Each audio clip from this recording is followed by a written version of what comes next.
السلام علیکم ورحمۃ اللہ وبرکاتہ۔ ناظرین، آپ کے سامنے آپ کا ہوسٹ محمد ندیم حاضر ہے اپنے YouTube channel international institute of Islamic research کے ساتھ۔ امید ہے آپ خیریت سے ہوں گے۔ اللہ رب العالمین آپ کو خوش رکھے۔ اللہ رب العالمین آپ کے گھروں میں خوشیاں اور خوشحالیاں عطا فرمائیں۔ اللہ رب العالمین نے قرآن پاک کے اندر ارشاد فرمایا، ان بطش ربک لشدید، بے شک تیرے رب کی پکڑ بڑی سخت ہے۔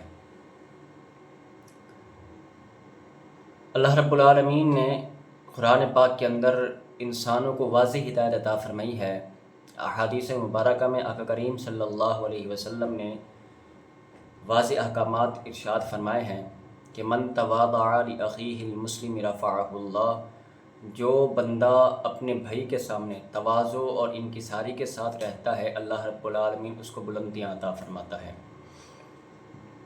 اور جو بندہ لوگوں کے سامنے اکڑ کے رہتا ہے، انا، غرور اور تکبر کے ساتھ رہتا ہے، وہ سمجھتا ہے کہ دنیا میرے دم سے ہی چل رہی ہے، میں ہوں تو دنیا چل رہی ہے، میں نہ ہوں تو پتہ نہیں دنیا ہوگی یا نہیں، تو رب تبارک و تعالیٰ اس کو دنیا میں ہی ذلیل فرماتا ہے اور لوگوں کو دکھاتا ہے کہ صرف اور صرف جو با اختیار ذات ہے وہ اللہ رب العالمین کی ہے۔ اسی دور حاضر کے اندر ہم دیکھیں، غزہ میں مسلمانوں پر وحشت اور بربریت کر دی گئی، گھروں کو مسمار کر دیا گیا۔ اس آیت کے تناظر میں ہم دیکھیں کہ امریکہ کے اندر جو آگ لگی ہے، بجھانے کی کوشش کرتے ہیں تو مزید لگتی ہے۔ جو انسان خود سے خدا بننے کی کوشش کرے، رب کے مقابل آنے کی کوشش کرے، تو اللہ رب العالمین نتیجہ دکھاتا ہے، بتاتا ہے رب تبارک و تعالیٰ کہ جو اختیار ہے، جو کن کا اختیار ہے، جس ذات کے صدقے سے یہ دنیا چل رہی ہے، وہ حضور کی ذات ہے، اور جو کن کا اختیار ہے وہ رب کے پاس ہے۔ رب تبارک و تعالیٰ جو کرنا چاہے کر سکتا ہے، رب تبارک و تعالیٰ جیسے معاملات کرنا چاہے کر سکتا ہے، لیکن رب نے جو اقتدار اور اختیار عطا فرمایا ہے وہ اس وجہ سے عطا فرمایا ہے کہ واضح طور پر رب نے فرمایا کہ ایکم احسن عملا، وہ یہ دیکھنا چاہتا ہے کہ نیک عمل کون کرتا ہے، اچھے عمل کون کرتا ہے۔ زندگی سارے گزار رہے ہیں، مسلمان بھی گزار رہے ہیں، کافر بھی گزار رہے ہیں، امیر بھی گزار رہا ہے، غریب بھی گزار رہا ہے، فقیر بھی گزار رہا ہے، وہ بھی گزار رہے ہیں جو گھر کے اندر نرم و نازک بستر پہ سوتے ہیں، وہ بھی گزار رہے ہیں جو باہر روڈوں پہ سوتے ہیں، جو ملک کے اندر ہیں وہ بھی زندگی گزار رہے ہیں، جو ملک سے باہر ہیں وہ بھی زندگی گزار رہے ہیں۔ زندگی سب کی گزر رہی ہے، لیکن حقیقتاً بہترین زندگی اس کی ہوتی ہے جو اپنے جبین نیاز کو رب کے سامنے جھکاتا ہے، جو عاجزی اور انکساری کے ساتھ پیش آتا ہے۔ جس شاخ کو پھل لگے جھکتی وہی شاخ ہے، اور عاجزی انکساری وہ انسان کرتا ہے جو رب کے احکامات پر عمل پیرا ہونے کی کوشش کرتا ہے۔ کوئی یہ انسان سمجھے کہ بس میں ہی ہوں، تو رب نے فرمایا کہ هل اتى على الانسان حين من الدهر لم يكن شيئا مذکورا، کہ انسان پر ایک ایسا وقت بھی آیا، ایک ایسا زمانہ بھی آیا کہ انسان شیئا مذکورا، کچھ چیز تھا ہی نہیں، انسان کا وجود ہی نہیں تھا، پتہ ہی نہیں تھا کہ انسان ہے کہ نہیں، لیکن رب نے اتنی بہترین شکل و صورت عطا فرمائی ہے، رب تبارک و تعالیٰ نے اتنا بہترین حلیہ عطا فرمایا ہے، تو اس وجہ سے عطا فرمایا ہے۔ یہ مقصد تخلیق صرف نماز، روزہ، حج، زکوٰۃ نہیں، رب نے جو اپنا نائب بنا کے بھیجا، صرف یہ نماز، روزہ، حج، زکوٰۃ کے اخلاق بھی حضور نے فرمایا کوئی چیز ہے۔ اس کے علاوہ اپنے بھائی کے ساتھ اچھے انداز سے پیش آنا، غلطیوں کو معاف کرنا، اپنے وسیع ظرف کو وسیع رکھنا، اپنے ذہن کو کھلا رکھنا، جس طرح ہم لوگوں سے معافی کے امیدوار ہوتے ہیں، طلبگار ہوتے ہیں، اسی طرح دوسروں کو معاف کر دینا، یہ بھی رب تبارک و تعالیٰ کی طرف سے اس کو عطا ہوتی ہے جس کو رب تبارک و تعالیٰ سمجھتا ہے کہ یہ میرا بندہ ہے اور یہ لوگوں کے ساتھ بہترین طریقے سے پیش آتا ہے۔ صبر کرنا ہر انسان کے برداشت میں نہیں ہوتا، چھوٹی چھوٹی باتوں پہ لڑ پڑتے ہیں، چھوٹی چھوٹی باتوں پہ مہینوں تنازع چلتے ہیں، مہینوں جھگڑے ہوتے ہیں گھروں کے اندر۔ ہم جہاں انٹرنیشنل میڈیا پہ، سوشل میڈیا پہ ہم 5,000 ہمارے فرینڈ ہوتے ہیں، 10,000 ہوتے ہیں، سوشل میڈیا فیس بک ہو گئی، انسٹاگرام، تو مختلف ایپس آ گئی ہیں، اس پہ مختلف قسم کے دوست ہوتے ہیں، بڑے وہاں رابطے ہوتے ہیں، لیکن گھروں کے اندر جیسے ہی ہم گھستے ہیں ہمارے چہرے پہ بارہ بشت آتے ہیں۔ والدین ہمارے گفتگو کرنے کے لیے امید میں بیٹھے ہوتے ہیں، رشتہ دار گفتگو کرنے کے لیے امید سے بیٹھے ہوتے ہیں کہ آئے گا ہمارا بچہ ہمارے سے گفتگو کرے گا. باہر ہم بڑی ہنسی خوشی زندگی گزار رہے ہوتے ہیں, دوستوں کے ساتھ گپے لگا رہے ہوتے ہیں, جیسے گھر میں آتے ہیں 12 بج جاتے ہیں. کیا وجہ ہے؟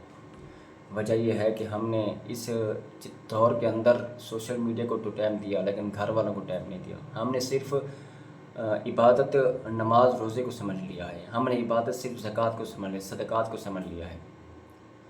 اگر ہمیں معلوم ہوتا کہ صرف عبادت یہ نہیں ہے, والدین کے ساتھ حسن سلوک بھی عبادت ہے, رشتہ داروں کے ساتھ حسن سلوک بھی عبادت ہے, دوسرے تیسرے معاملات میں ہم لوگوں کے ساتھ تعاون کرتے, پتہ چلتا ہے کہ یہ بھی عبادت ہے. وَتَعَاوَنُوا عَلَى الْبِرِّ وَالتَّقْوَىٰ, اس کو ہم نظر انداز کر دیتے ہیں. وَلَا تَعَاوَنُوا عَلَى الْإِثْمِ وَالْعُدْوَانِ, سرکشی اور گناہوں پر ہم بڑا تعاون کرتے ہیں, بڑا ہم ایک دوسرے کے ساتھ بڑی گپے شپے لگاتے ہیں, اس حوالے سے بڑے معاملات طے کرتے ہیں, حالانکہ اس سے رب نے منع فرمایا. وَاتَّقُوا اللَّهَ, اللہ سے ڈرو, إِنَّ اللَّهَ شَدِيدُ الْعِقَابِ, بے شک اللہ کی پکڑ بڑی سخت ہے, اللہ کا عذاب بڑا سخت ہے. اس کو ہم نظر انداز کر دیتے ہیں. ہمارا نظریہ کیا بن چکا ہے, ہمارا عقیدہ کیا بن چکا ہے, فلسفہ ہمارا یہ بن چکا ہے کہ رب تبارک و تعالیٰ غفور الرحیم ہے, اللہ رب العالمین معاف فرمانے والا ہے. ٹھیک ہے, ضرور معاف فرمائے گا, رب تبارک و تعالیٰ غفور الرحیم ہے, لیکن اس کا مطلب یہ نہیں کہ ایک انسان ساری زندگی شراب پیتا رہا, ساری زندگی رب کی نافرمانی کرتا رہا, ساری زندگی گناہوں کے اندر گزار دی اور وہ یہ امید رکھے کہ میں گناہ کرنے کے باوجود بغیر حساب و کتاب کے رب تبارک و تعالیٰ مجھے معاف فرما دے گا. ایسا نہیں ہے. اگر ایسا ہوتا تو پھر میزان عدل قائم نہ کیا جاتا.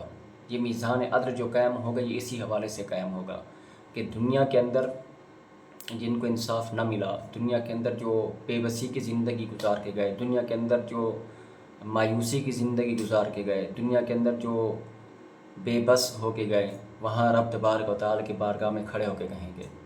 حدیث مبارکہ کریم صلی اللہ علیہ وسلم نے ارشاد فرمایا کہ مل مفلس, صحابہ جانتے ہو مفلس کون ہے؟ صحابہ نے عرض کی کہ یا رسول اللہ من لا درہم لہ ولا دینار لہ, جس کے پاس درہم اور دینار نہ ہو وہ مفلس ہے. آقا کریم صلی اللہ علیہ وسلم نے ارشاد فرمایا کہ یہ جانتے ہو کہ میری امت کا مفلس کون ہوگا؟ صحابہ کرام بارگاہ مصطفیٰ میں عرض کرتے ہیں اللہ و رسولہ اعلم, اللہ اور اس کے رسول بہتر جانتا ہے. تو آقا کریم صلی اللہ علیہ وسلم نے ارشاد فرمایا کہ میری امت کا مفلس وہ ہوگا کہ جس کے پاس نماز بھی ہو, روزہ بھی ہو, حج بھی ہو, زکوٰۃ بھی ہو, الغرض نیکیاں ساری اس کے پاس موجود ہوں, لیکن اس نے ناحق خون بہایا ہوگا, کسی کو ذلیل کیا ہوگا, کسی پر تہمت لگائی ہوگی, کسی کو کس انداز سے دیکھا ہوگا, کسی کو حقیر سمجھا ہوگا, تو اس کی نیکیاں اٹھا کے ان لوگوں کو دی جائیں گی. اور پھر بھی اگر کوئی ایسے معاملات بچ جائیں گے تو ان لوگوں کے گناہ اس شخص کو دیے جائیں گے. اندازہ لگائیں, ایک بندے کے پاس ساری چیزیں موجود ہیں لیکن وہ حقوق و لباس کا خیال نہیں رکھتا, حسن سلوک کا اس کو پتہ ہی کوئی نہیں ہے, وہ اپنے آپ میں خدا بن کے بیٹھا ہے, وہ اس کے اندر انسانیت نام کی چیز ہی نہیں ہے. تو آقا کریم صلی اللہ علیہ وسلم نے ارشاد فرمایا کہ اس کو اٹھا کے جہنم میں ڈال دیا جائے گا. اب بندہ ذرا تصور کرے, یہاں کوئی چھوٹا سا معاملہ ہو جائے تو ہم پریشان ہو جاتے ہیں, ہمارے دل میں گھبراہٹ, پریشانی کے آثار نمودار ہو جاتے ہیں. جہاں یہ ساری چیزیں موجود ہوں اس کے باوجود بھی اس کو جہنم میں ڈال دیا جائے, بتائیں اس شخص کا کیا بچے گا پھر؟ تو اگر کوئی یہ سمجھتا ہے کہ وہ خود سے خدا بن جائے گا تو یہ اس کی غلط فہمی ہے, وہم ہے اس کا.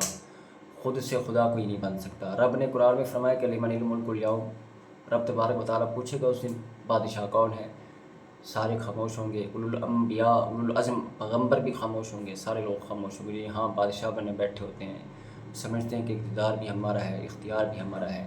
تو رب فرمائے گا کہ للہ الواحد القہار, اللہ رب العالمین واحد قہار ہی بادشاہ ہے. اللہ کی بارگاہ میں دعا ہے اللہ رب العالمین عمل پیرا ہونے کی توفیق عطا فرمائے. اللہ رب العالمین تمام احباب کو خوش رکھیں. وما علینا الا البلاغ المبین.